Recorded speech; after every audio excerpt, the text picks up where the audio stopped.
ময়মনসিংহ মেডিকেলের মর্গে পড়ে আছে মায়ের মরদেহ।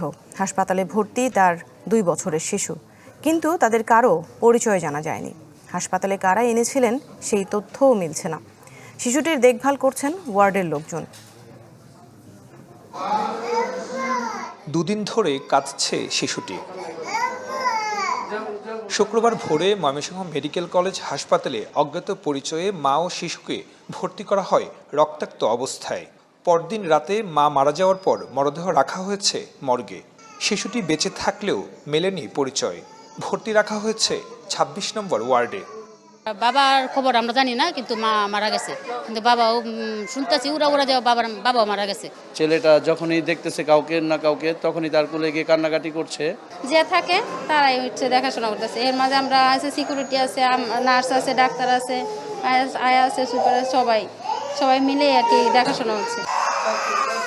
চিকিৎসক বলছেন, শিশুটির মাথায় আঘাত থাকলেও বড় কোনো ঝুঁকি নেই। ওই রাতে অ্যাম্বুলেন্সে আনা হয় তাদের। তবে হাসপাতালে যারা ভর্তি করে রেখে গেছেন তাদের সম্পর্কে জানে না কেউ।